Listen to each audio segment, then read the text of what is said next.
Раз. Раз, два, раз, два, три. Ла-ла-ла. Ла-ла-ла. Ла-ла-ла.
Да, ну я посчитала. Ага.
Раз, раз.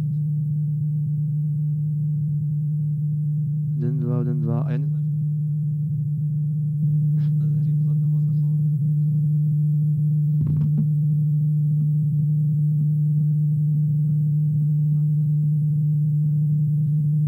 Раз, раз. Один, два, один, два. А я не знаю, що на зарі була там захована.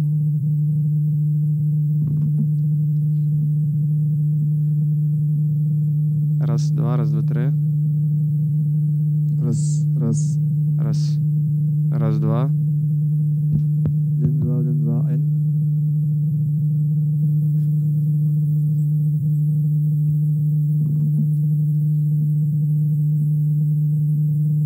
раз, два, раз, два, три. Раз, раз, раз. Раз, два. Один, два, один, два. А я не знаю.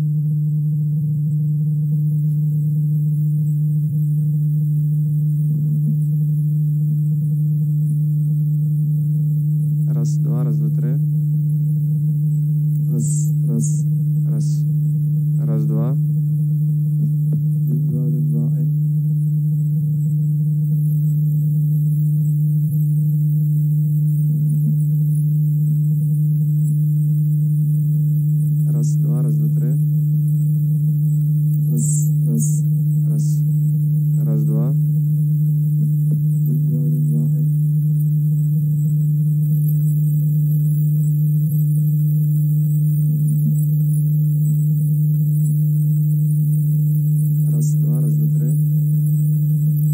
Раз,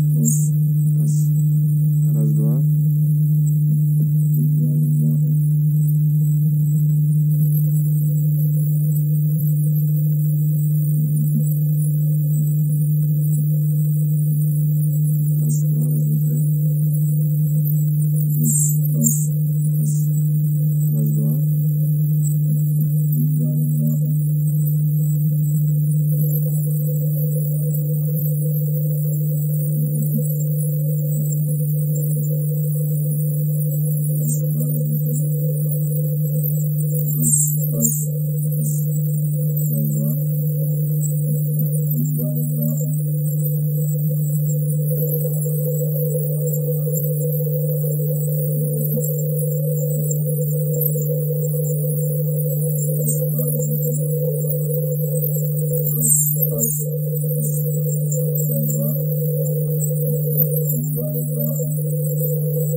Раз, раз.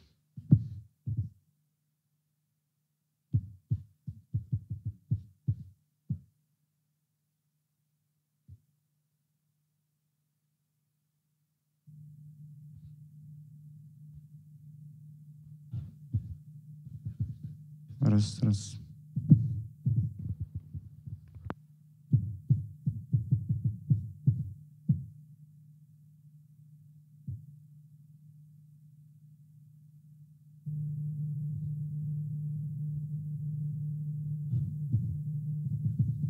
Раз, раз.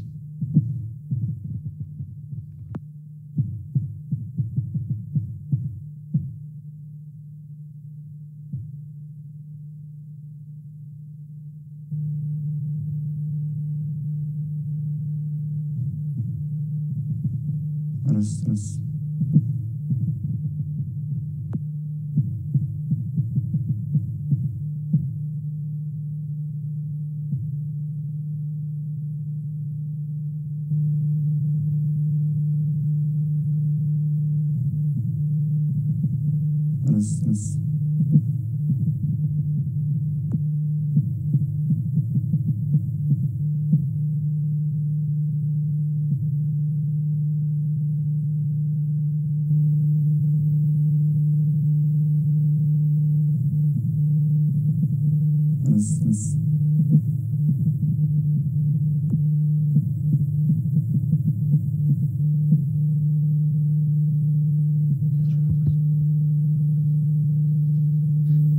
Okay, good evening, everyone. Nice to see all of you. So I see that a lot of guys not from summer school. Great to see you here. So a couple of announcements. We have this LvDS summer school going these days, these weeks actually, in Ukrainian Catholic University. Okay, good evening, everyone. And we have bright lecturers from different countries, different industry companies, different universities. That's why we decided to ask them to give some public talks on their research or, I don't know, the different topics to the more public audience. And tonight we start with two talks, quite short, from our two lecturers. First one will be Julia Proskurnia. She finished her PhD in Switzerland, and now she quite recently for the public audience. And tonight we start with to quite short Zurich. And she has a natural language processing on the summer school, Julia Proskurnia. She finished her PhD in Switzerland. Please welcome now she quite recently for the public audience. And tonight we start with to quite short Zurich. And she has a natural language processing on the summer school, Julia Proskurnia. She finished her PhD. If you know, please welcome now she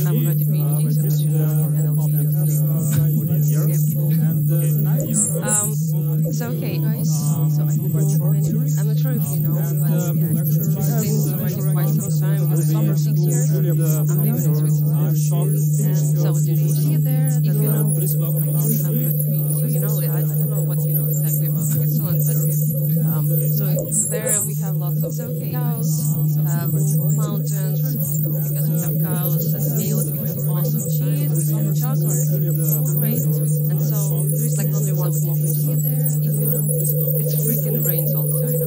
I mean, what we see here, it rains only during the weekdays. But there really lots of rain during the weekends. It's like the most and typically when like it's raining outside, I kind of like want to see that kind of like do nothing. But still would be nice, though I'm at home, you know, eating all the cheese and chocolate. It would be nice to know whether like some stuff is happening outside. I know you all great. And typically when like sorry, so it's still nice to see like maybe I don't know, like earthquake is happening, right? Why not? Maybe like nice. So okay, let's assume it's not me sitting there at home like wondering when another terrorist attack gonna happen. But let's make it more dramatic. So it's still nice to see. So let's say it's actually a Swiss Army sitting there, in particular the Federal Office of Defense Procurement. So it just sounds nice. But actually, in short, they call themselves Arma Swiss, which is like a research department of Swiss Army. And so what actually they would like to know what is the rains outside. Let's say it's chocolate. They would like to know that something bad is happening in the world. Like plane hijacking, terrorist attack, no association to any nations, but like what they would like to end. Since there are many reasons why they would like to know that something bad stuff is happening. For example, like you in Switzerland, find your friends Red Cross or Geneva, like can we arrange something? Okay. So basically, they came to our lab even a year ago and asked, can you build us the button, this red button that would, I don't know, kind of alarm us when stuff is happening. And okay, since we're in Switzerland, Swiss Army, blah, blah, blah, people there love their money, right? So, like, if we start talking about expensive solutions, like intelligence, blah, blah, blah, training people, okay, it's not going to happen. See, we like our money. So we're talking about some simple solutions, simple and probably cheap. Twitter. So why not to use social media? And they actually ask us explicitly, could you look into social media streams and detect whether you can find that terrorist attack is happening? So we're talking about some disclaimer, so you have big expectations, right? Okay, we didn't build a button, unfortunately, but we somehow try to narrow down what is happening. And so in this talk, I would like to have some kind of, like a typical day of a data scientist. You come to work, you come up with a title of 10 words. Okay, I'm going to work on this now. Okay, it typically happens one day, but like half a year, come up with the title afterwards. So what we've been actually trying to do, and we try to formulate the problem, is actually by having just a few examples on the topic that is super rare, like maybe terrorist attacks on some social media, try to detect all other messages, short messages about the same topic. Yeah, by the way, actually trying to I think that was my name, it was Julia, and I was working on this, I think like September, August last year, with many other also trying to detect all other, so it's typically like great ideas about the same topic. Okay, in any case, so now like I started to think about all these topics. Since I'm coming from Ukraine, and it's I wouldn't say that it's like a controversial country, but we have some protests, revolutions, and all this like amazing stuff happening. So actually, even in my PhD, I was also enjoying all those things and try to use all the NLP machine learning to help online activism. So this is kind of like a similar instance. For example, I'm helping some non-governmental organizations to maybe detect if something bad is happening, essentially like Red Cross and so on. Although so when we've been starting to look into all these topics, terrorist attack, it's kind of like okay topic. So our assumption was that when people talk on social media about terrorist attacks, they actually talk about like different shades. So for example, there could be some tweets that describe casualties of the event, like how many people are injured, so on. There could be like some ways, also like semantic, syntactic, how you describe how the information about the attacker. Who was the attacker once you actually know what's happening, like maybe after like 5 days after the event or something. Then there are also like some posts that describe the first minutes of the event, so like bad stuff that is happening, that express your fears, like some ways, I don't know, so we narrowed down all this task of red buttons, future work type of stuff, to having just a few examples of, let's say, some terrorist attacks, or maybe a few messages that you like manage somehow magically to find from social media, extract all other blobs, all other messages that we were talking about this. Those we call like seed messages. We'll also talk how we get those.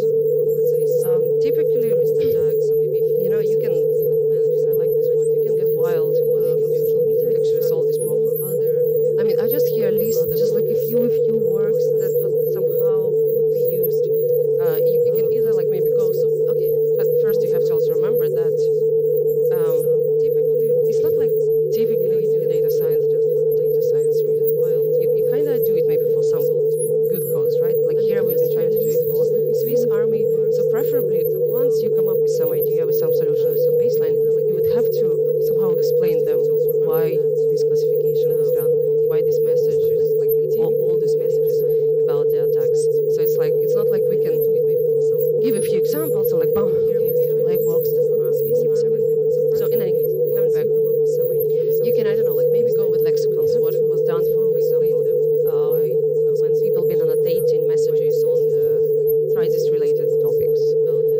Though it's like it's not like it has lots of issues. When you see actually you need like maybe experts, maybe automatically construct those syntactic lexicons. Typically words are ambiguous, so like it's all like another thing, like maybe you could take those a few examples and find permutations or variations of those issues and some nearest neighbors. These gotta be more maybe like precision oriented. You will be like good at constructing stuff. On the other hand, maybe you want to like grab as much as possible things and try some semantic proximities and presentations of your text, try to find everything within all this huge corpus.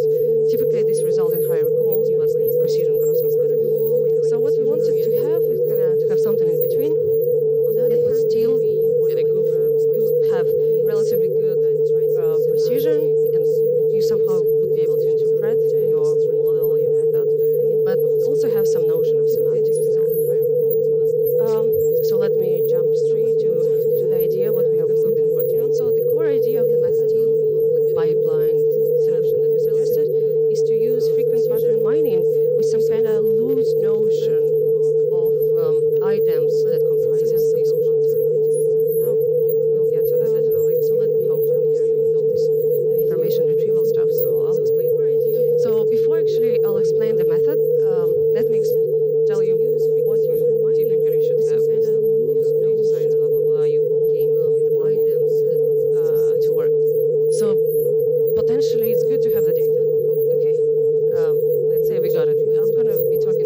particular value of word movers distance and for each particular pattern that it corresponded to with different supports. Long story short, we have found that if we would choose like support of about like 40 messages, then we would cover almost like 80% of the data set. Okay, good enough. Because we like you could play with like other different values, and we actually tried other values for the final evaluation.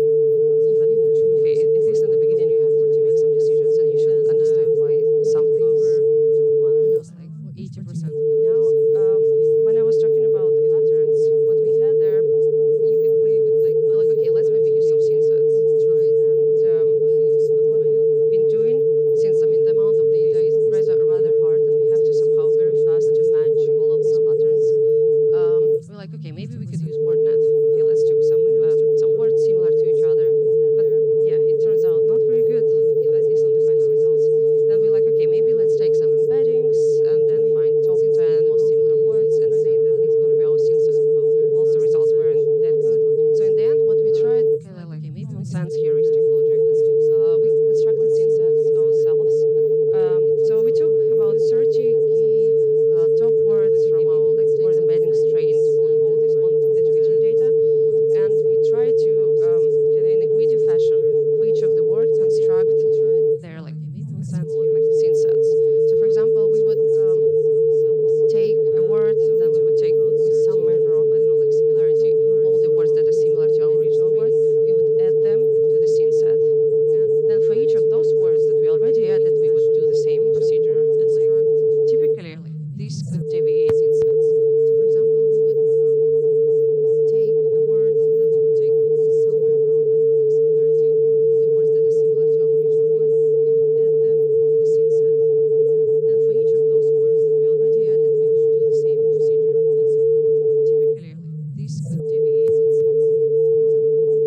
So for example, we would take a word, then we would take with some measure of I don't know like similarity all the words that are similar to our original word. We would add them to the scene set, and then for each of those words that we already added, we would do the same procedure. And like typically, this could deviate. You have to stop. So let me like show you, maybe it wasn't yet clear what been those patterns. So here are some of the examples that I randomly picked. We have 4 patterns here. First 2 comprises of unigrams and scene sets. You can see like the scene sets below, like I don't know, these are particular cities that yeah, typically appear in the same clusters.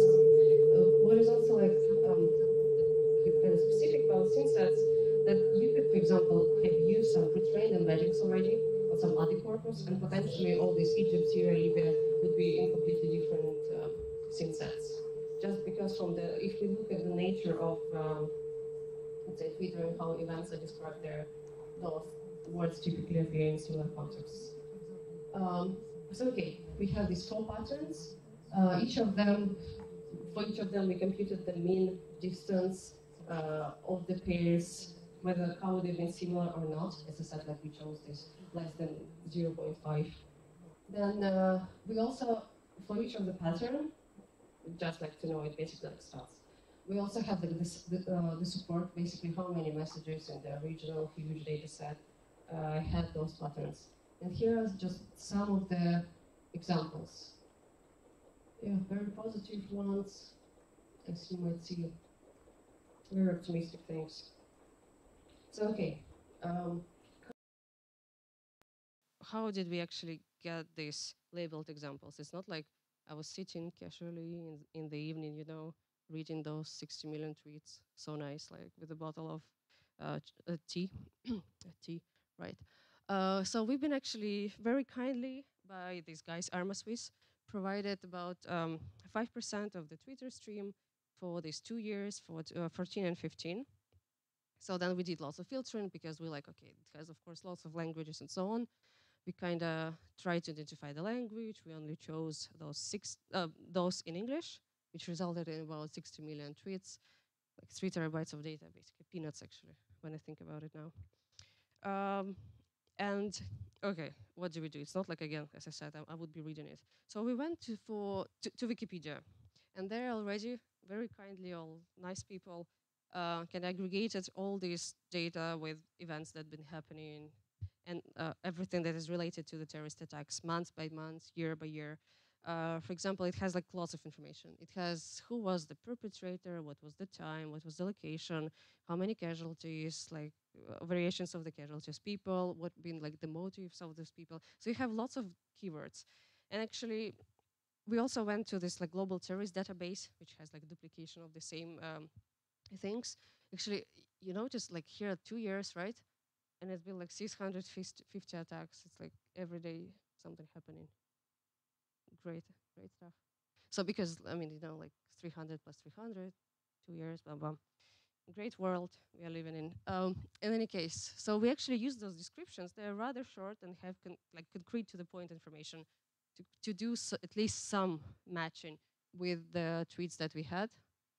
Each time we've been evaluating and sampling and checking whether our kind of extractions make sense. That's how we actually tuned the threshold for matching between descriptions and the tweets.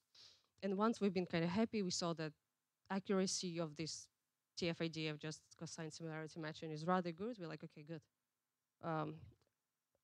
We got about like 17,000 tweets that been about this amazing, amazing stuff. I'm kidding, but I actually like cried a lot when I was reading all these descriptions, like disaster. So that's how we obtain the data. Because, I mean, typically you don't have it, so you have to like do something. It's basically some kind of like bootstrapping, you can say. So now we moved on. We try to evaluate what's actually happening with our patterns. Actually, what is also, with our patterns. And of course, like everything in information retrieval, we went with the 2 metrics. We went with precision and recall, and you're like, wow, I'm gonna ask, how did we detected those? Because we have like 16 million messages, as I said, it wasn't that fun to read them. So at least with the precision, we've been basically sampling 5 times two of our authors of the paper, proofread, I mean, verifying whether like the precision was good and labeling all of this data. For the recall, we decided to kind of be subtle and computed the recall relative to those messages all the messages that we extracted, those 17,000 tweets that are presumably about terrorist attack.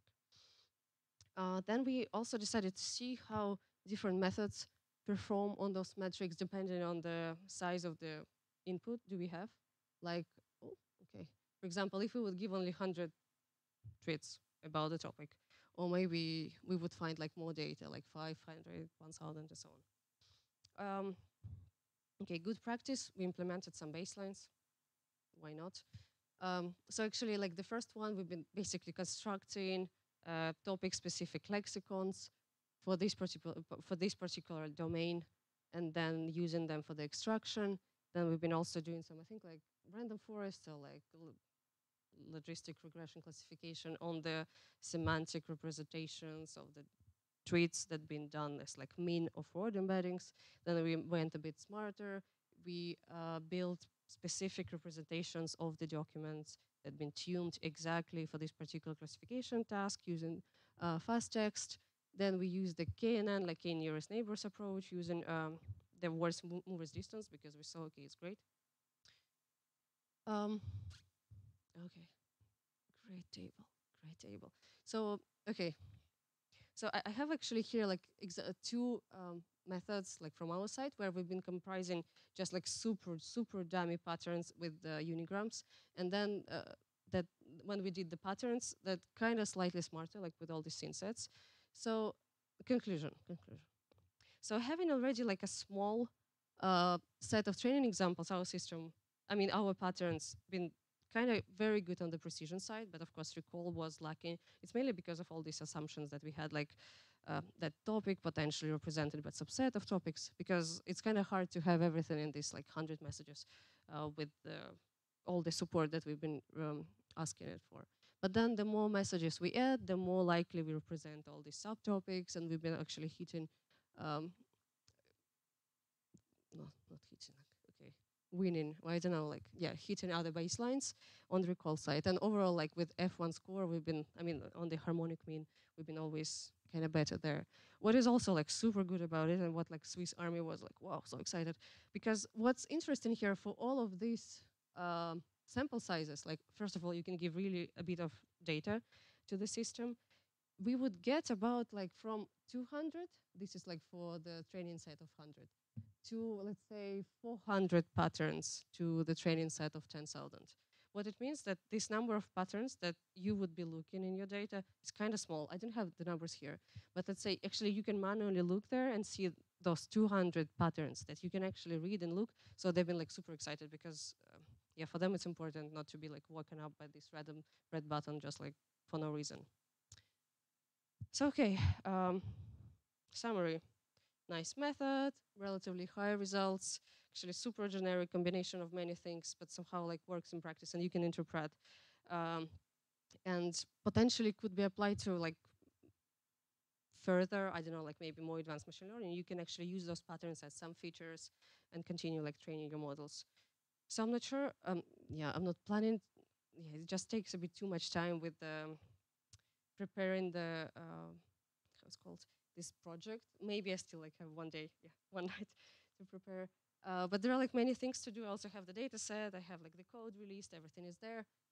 Many things that we left kind of open. We still didn't try to do this red button basically extraction to see whether we will be able just as soon as possible and within which time detect that something is happening. We also like played with various embeddings. We've been using both like trained on Wikipedia, on Twitter. Maybe it would be nice to somehow enhance them or combine them together, because in some cases it makes sense to use like more common sense knowledge than like for events and maybe locations. It's better to use embeddings built on Twitter, so it also can be learned. Then yeah, basically due to the lack of time, you have to stop somewhere. We basically just experimented with unigrams and scene sets. Yeah, you can get wild, as always. And we didn't also look into how we could construct incrementally those patterns. For example, we have already something. Can we enhance it once the data comes in, when more tweets are posted and so on? So as I said, you can like check out some code on GitHub. Feel free to write me if you want to like continue doing some random stuff. Also have the data set released though. Like for Twitter, I only have IDs of the messages released, just like aligning with the terms and conditions. So thanks a lot for coming here, staying, well, half an hour.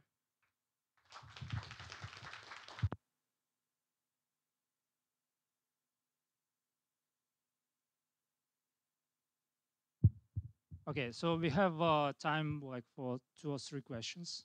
Any questions from the audience? 20 seconds, okay. Please shout your question.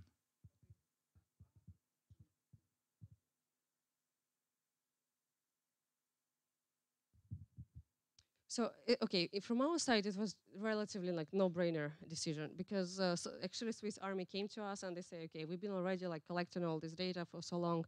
We have all this access, they're short messages. Typically also the assumption that people are way faster to react on something that is happening. For example, if you actually in the middle of this thing happening, you would be like, you probably would write on Twitter more likely than you would write on the news media article fast. You see stuff is happening, bombing, and you like write in an article. So the like assumption and what they kind of wanted to have, first of all, they had the data, they had the access, and they wanted to know that something is happening as soon as possible. So that's why. And Facebook, okay, we just don't have data there. So like, what can I do? Yes?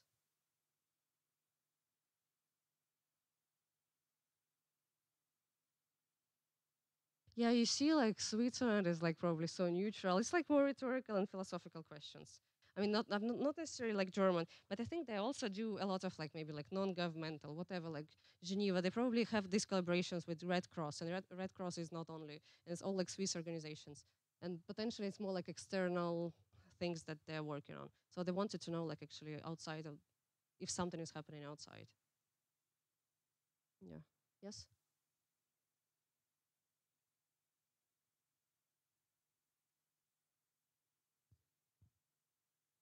Oh well, potentially. Yeah. I mean, it's not like I looked at all 60 million things. But I mean, in the corpus that I said, it was like about this training examples was about 95% about the topic that we looked. And I don't remember like negation on negation. So typically people are just like, okay, this stuff happened. It's like, I wouldn't leave because this didn't happen. It's like you typically, okay, in those things, because we've been matching also with the descriptions. So I haven't seen there in those training sets. But of course, I mean, it would be there and it would be just, okay, more garbage in the training data, more garbage in the training, more garbage in the results. Of course, it's all like following. That's why you kind of have to verify a bit what you actually give to any like machine learning models and so on.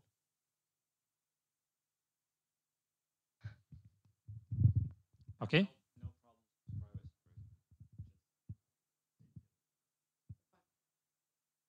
Yeah. Everything is like, okay, yeah. I mean, they've been collecting this with like 1% of stuff. Do you have to repeat or? Oh, that's research. Don't worry. It was before GDPR. Yeah, it was before. It was before. Don't worry. I'm safe. Before Christ. Yeah, before but GDPR. actually, even like for releasing all the data, I mean, at least according to Twitter, as far as we released the IDs only, which means that if afterwards you want to download the same stuff, if it was removed by the user, it's just simply not going to be there. But there's like terms and conditions of Twitter that you're not allowed to post texts, blah blah blah. So that's all preserved, of course. So you have to do the job again and download the messages yourself. Okay, great. Let's give a round of applause to Julie again.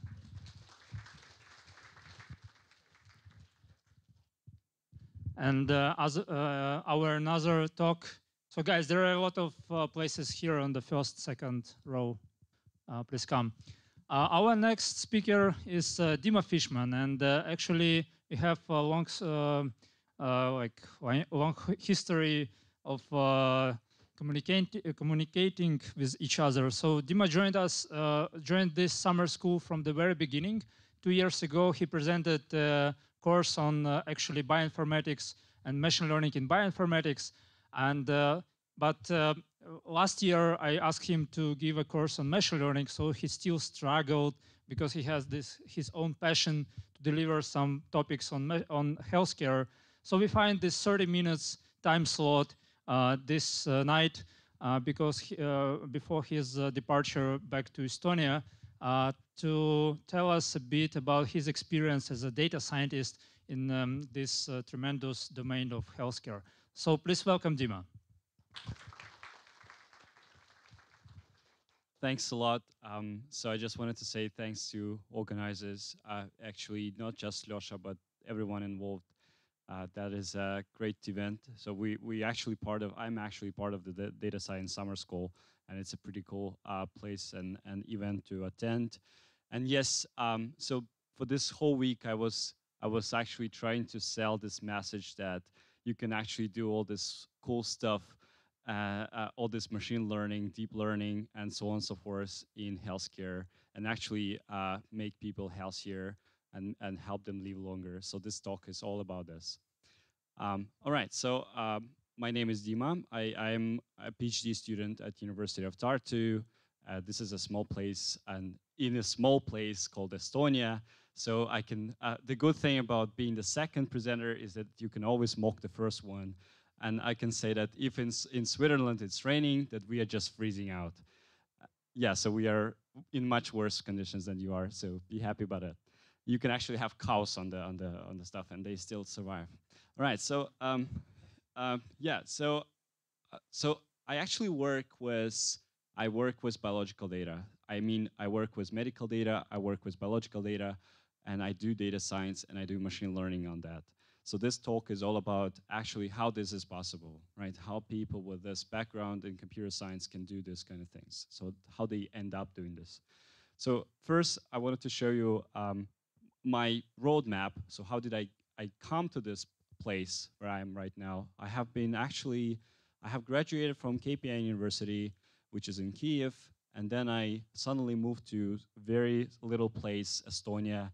I just saw their advertisement in one of the exhibitions, and then I decided to apply, and then I got accepted, and then I got a scholarship, so that's why I went there.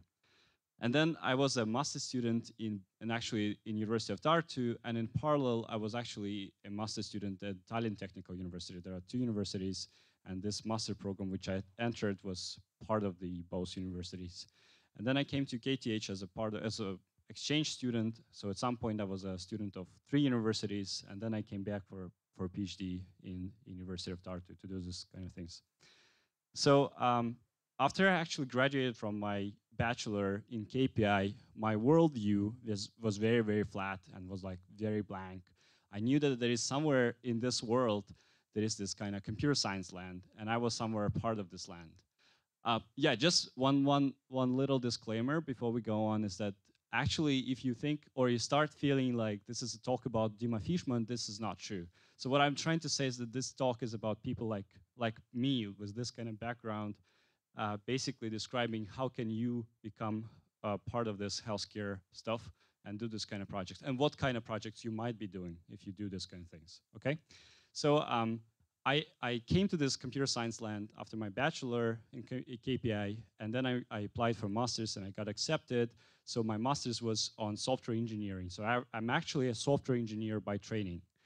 And so I knew that this software engineering land is somewhere inside of my computer science land, so I knew that this kind of things are related, but I didn't know anything beyond that.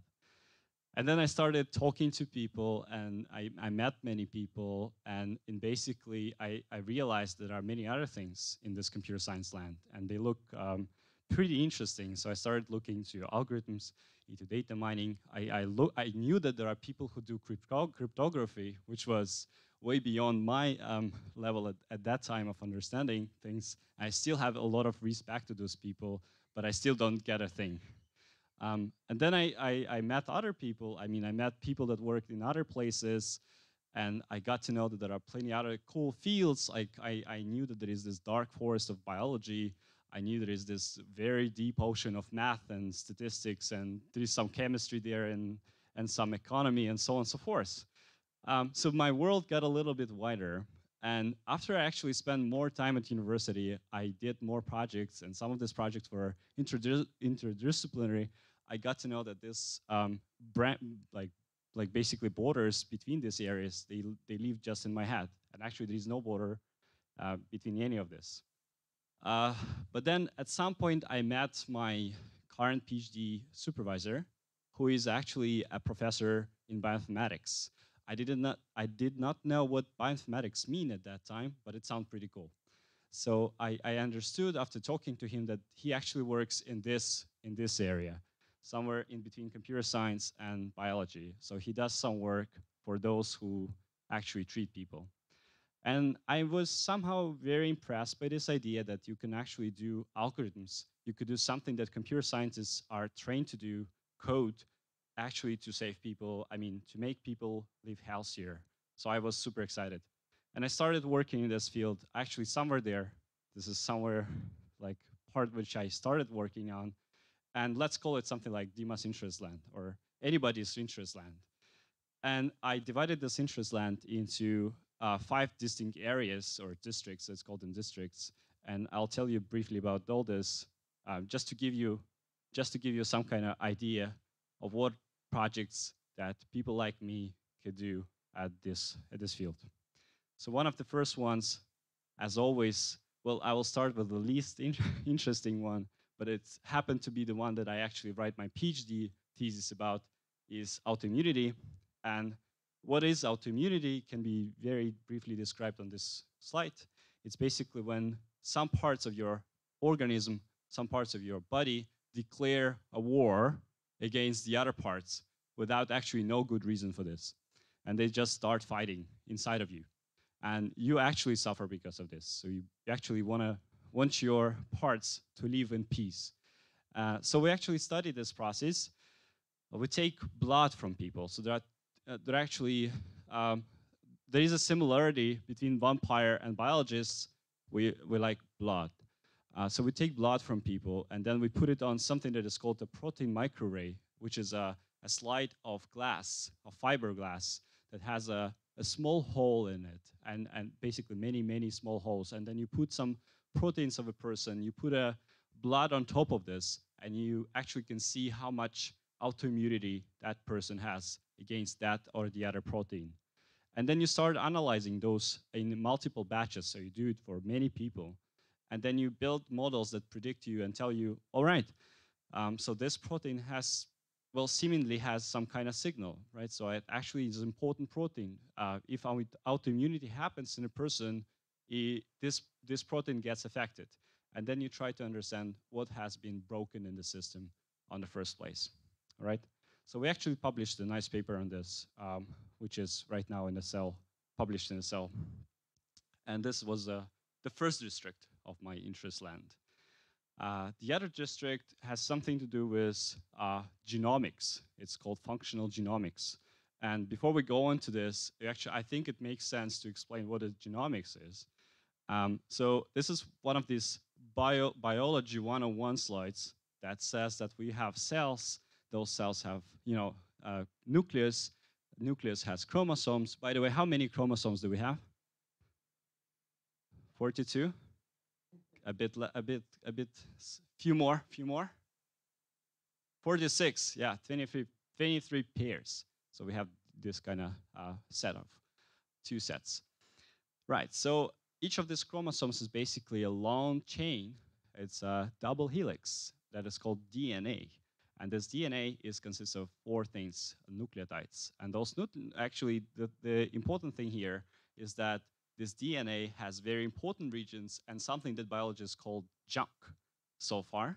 So there was the 95% of the DNA or something around that was called junk. And we didn't know what it does. And the genes, there's something that we didn't call junk, they actually play a very important role in our organism, because actually these are the genes. They form RNA, and then this RNA forms something that is called proteins. And proteins is something that makes us all us, meaning some of us are tall, some of us are shorter, some of us have blonde hair, some of us have darker hair, and so on and so forth. So everything you can see is called phenotype, is basically generated by proteins in your body. So these proteins are somehow very important. But the thing is, things can break. And that's what happens to DNA. It breaks time to time because we lose cells, cells get older, they get destroyed, whatever happens, and we just grow more and more cells. And when we grow cells, they basically break things in the DNA. And probably you know that we all have, right now we do mutate.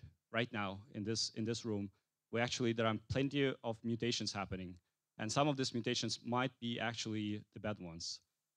But as there are many cells in our organism, and there are plenty of different mechanisms to fix things, very little happen.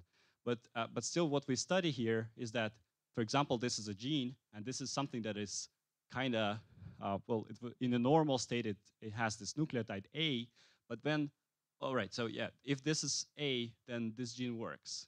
And if this gene works, we have this very nice, healthy phenotype of a person.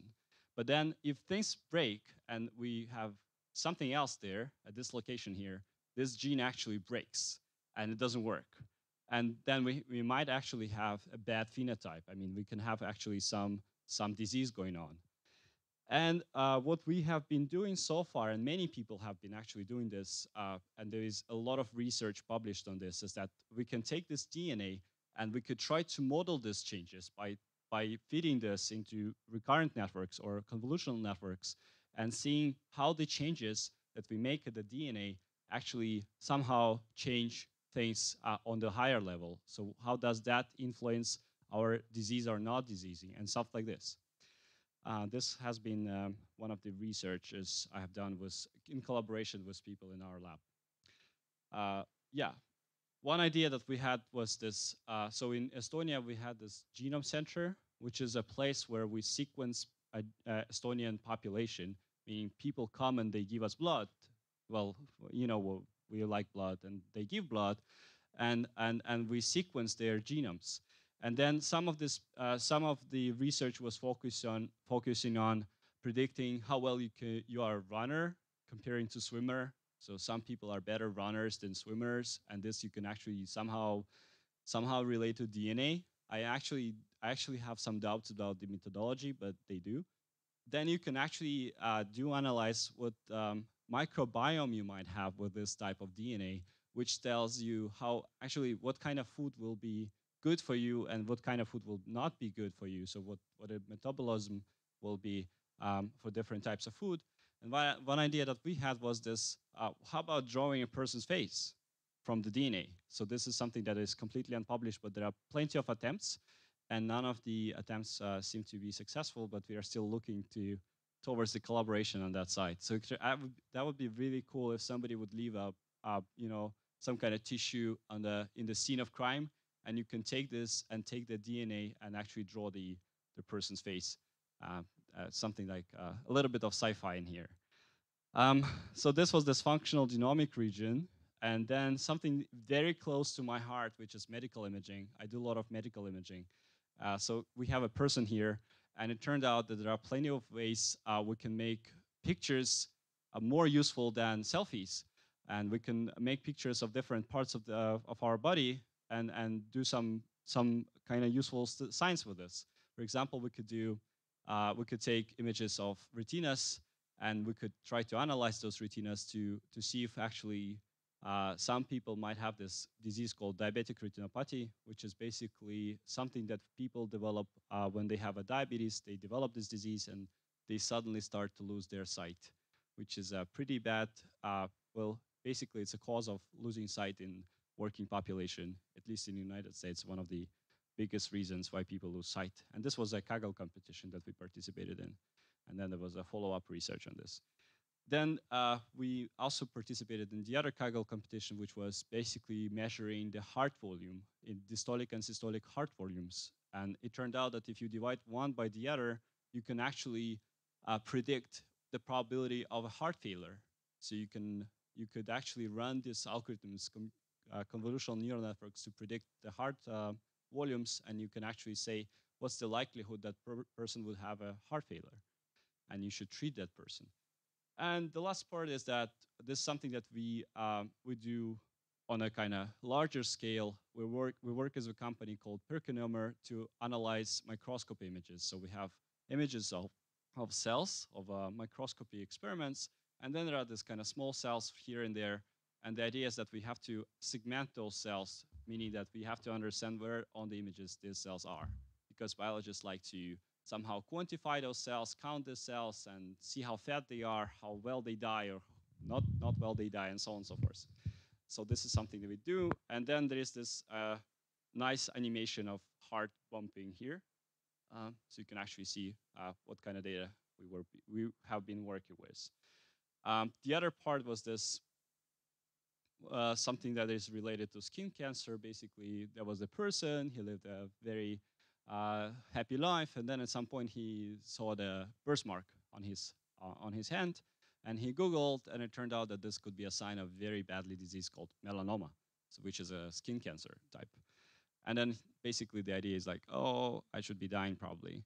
But well, the solution could be that you should make a picture of this. You can set it to a server, which has a neural network trained to recognize those images, and the neural network can send you back some kind of information saying you probably should see a doctor, or it seems like there is no problem. It seems like this is completely normal stuff, and you don't have to worry about that. Yeah, so this is a message. Sorry, this is a message of that's everything is fine, and this is a message, oh, you see a doctor. It turned out that actually there is a big gap between what's the survival rate of a person that will be diagnosed early on and a person that will be diagnosed very late. So 90% of the people will survive the first year if they are diagnosed very, very early on, and only 14 will do it if late diagnosis is given. All right, so this is, and there was a very good Nature paper on this, which actually started this whole stuff about skin cancer analysis. So this is about medical imaging. The last, one of the last parts is this medical signal, which is basically, hey, there is a guy thinking about stuff, whatever life, 42, and then we take something that is called emotive epoch. which is a device to measure a potential from the core of your head. Basically, our neurons inside of our brain, they communicate through the electric current, which generates the potential field, which you can measure with these electrodes. And you can take this signal, you can read out the signal, you could get it through something that is called Fourier transformation. You can get data, you can train machine learning algorithms on this, and then you can think, hey, you can think left, and for example, your robot will turn left or something like this. Or as what we have done at the Institute of Computer Science, we try to map the sources of the signal. So we try to come up with a way to estimate where the signal comes from. Meaning that if we show you a picture of a cat, then what are the zones in your brain that actually send that signal? Well, of course, that was a very kind of approximate, but still pretty interesting question that we have been trying to answer.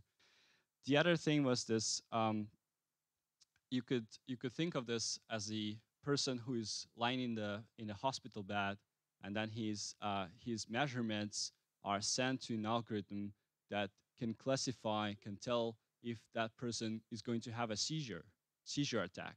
And this algorithm, if having a high probability, sends the signal to the desk of a medical doctor saying, hey, you go and check out on that person because it sounds like they might have a seizure very soon. So this helps to hopefully prevent people from dying, lying in the hospital bed just because nobody checked on them. So this is a part of medical signal, and the last part is, well, I like giving talks. As you probably saw me many times giving talks, I like giving talks. So I've been actually teaching a lot. I have been teaching to do data science, machine learning, not just to computer scientists, but also to oncologists, to people who actually would like to analyze their own data. So this is something that you as a computer science student or major, you can do. So you can actually come and you can help people to understand what data is saying, because unfortunately, we are all very bright, but there are few of us, in at least in Europe. So it actually makes a lot of sense to go and train doctors to do data analysis, at least a basic one, on their own. Right, so, and yeah, do the TED Talks on this and propagate these nice ideas further on. So before I finish here, I wanted to have a small quiz. So I wanted to say that, first I wanted to ask if you know that between us, we share almost 99% of the DNA. We are almost identical from the DNA point of view. I mean, we are very similar. If we take if we sequence us in the audience and we basically compare it to ourselves, we'll see that we are very similar. But it turns out that it's not just the case between us, but you can sequence your cat at home, and it will turn out that you will have a lot of the DNA as your cat. So the quiz is, can you please help me out to put this thing back together and tell me which of these animals share with us 90% of the DNA? That is very important to say that this is hard to quantify, so it's more like a fun thing. But I think the original data comes from the fact that they compared the gene DNA that is coding DNA, so that nobody will be throwing questions into me like, how did you quantify this? This is bullshit and stuff like this. So which one of these share 90% with us? Shout. Mouse. What? Pig. This sounds a bit offensive, you know. So which one? So it's not near. It's neither there. Yeah. So what? Chicken. Chimp. So who thinks it's chimp? Raise your hands. Okay. Who thinks it's mouse? Okay. Some people actually. So it's actually chimp. So 88%. Is it mouse now, or maybe it's a dog, or maybe it's a cow? There are people who were saying about cows. Maybe it's a cow. 88% similar. No. A DNA, shared DNA, 88%. What? Dog? Maybe dog? Alexei, the head of the data science summer school, said it's dog. No? Alexei, that wasn't convincing. So which one? Mouse, yeah. All right. So 85. But now it's a dog, right? but now it's a dog. Cow. It's a cow. Yay! Okay, 84. Probably it's a honeybee. Dog. All right. So, all right. And 73, it is chicken. Like everyone is thinking it's chicken, right? Platypus. Okay, everyone thinks it's a platypus. No, it's zebrafish. So actually, mice and zebrafish are super popular in the biology because they are very similar. I mean, their organisms are much easier to cultivate, and well, they actually do have a lot of resemblance with our organism. All right, 69%. Are you guys not learning? You guys not learning?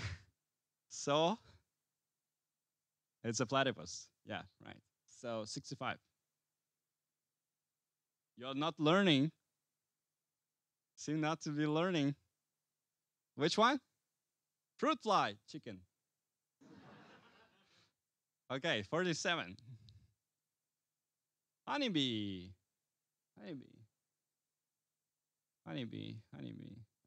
Yeah, fruit fly. Okay, so now it's a fruit fly, finally. Yeah? Fruit fly. Oh, sorry, honeybee.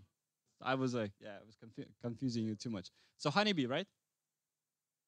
It's a honeybee, finally. And now it's a roundworm. It's not interesting, but now the grape or yeast. Yeast. You know that the third most popular thing to actually experiment on is yeast, because it's very easy as well. You could just put sugar and it starts growing.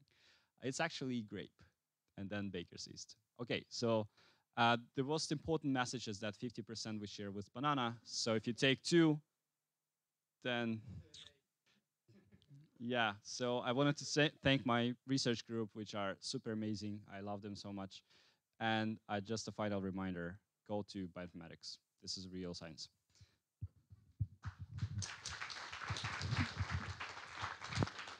Thank you, Dima. Again, we have several minutes for the question session. Any questions? Thank you. What did you mean when you talked about few person of data science in Europe?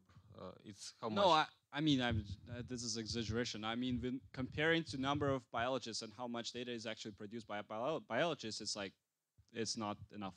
Basically, what I'm saying is not enough. We need more. Yeah, don't take my words like explicitly. Okay.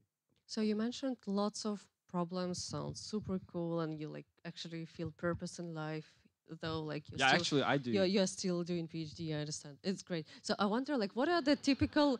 I'm kidding. One. What are the typical kind of like precision, so whatever we are talking here, because here like the risks are super high. You send to someone, oh, you have cancer, and that someone gonna like jump from the, I don't know, from the bridge. So you have like price to pay. So what is like accepted? How many 9s should go after 9? So we try not to work with patients themselves. We actually do work through doctors. No, yeah, it's a very big question because I mean, we try to work through the doctor because a price is very high, because if we say you don't, but you do, it's a big deal. So we always have to double check, triple check, and so on and so forth. There is no single number, I would say. Papers accept 90 plus. So whatever you have 90 plus is accepted. But in clinics, I think it actually can get low as well. I mean, the practice is very messy, and even currently employed stuff is not always is super accurate. I mean, this stuff that I'm talking about is still on a conceptual level. It's not yet implemented in the wild. So people still use people. And we are trying to convince, so it actually takes a lot of this communication effort to convince people to try that stuff. And I wonder, like, when you work with anyway human data, how is it working with all the privacies? How stuff are annotated? Yeah, I mean, because no, it's we had a super awful. So I mean, it's potential because we worked with also huge what is it, hospital in Lausanne, and this patient's data and everything that is related. We've been working also like on detecting like heart rates. Okay, forget about it's it. Super like, awful. yeah, It's super awful. On one side, I have actually a separate talk on why deep learning is not working well yet. Is one of these things is data is very expensive and secure. The other thing is that the doctors are super conservative, and there are many other things, and it's very, very hard. So that's why we need people, just to have majority on our side. Other questions? I have a question basically to both speakers. Actually, you mentioned reconstructing, for example, face of person from the tissue, and I think for text text analysis, you could also use it for finding some people just by some microtext. So I wonder, have you ever had any ethical related issues in your research? And if you had them, could you tell a bit? I did not have any ethical issues because all the data sets we were working with were pretty much certified, and everything's fine. But it's super awful hard to get through. Basically, to come to the hospital and say, "Hey, can you give us this data set?" They just say, "Go away," and just no talking anymore. So yeah, I had some issues. For example, I mean, not exactly issues. So when I was working with the petitions from the website, that I was like crawling myself and then trying to analyze their like time series and what people been writing about them, terms and conditions been a bit vague. So I actually had to contact the guys, and they've been open. So this wasn't exactly the issue. But then, for example, I also had a paper with like when I was in Google, and there typically it's let's say more strict. So for example, in order like to publish the paper where we've been, I don't know, like personalizing some of the experiences, I had to use lots of like, okay, not lots of, but the public data, which is potentially like you try your algorithms on and hope that it's gonna have like the same results, or kind of try to detect similar things. But typically, I would assume like maybe in the big company, so if you like do stuff well, you would try to anonymize your data by, I mean, of course, like it's not like you can detect some names and stuff, but you would only use the data or the words or like, I don't know, maybe images or like parts of the image, only those that appeared maybe like in 1,000 users or like 10,000s of users that number of times, and then only work with this data. So again, you train your models on the like limited subset of data. One more question? Thanks. Do you try to get the data from jurisdictions where data protection rules don't work? Like Ukraine? China? move the whole research to China? No, I think we're trying to work still with hospitals, local hospitals, because that's where impact is from. I mean, that's where you will go eventually to. You will say, I use your data, but now I can actually do this stuff with this, and you can do this stuff with this. So yeah, we didn't go for this.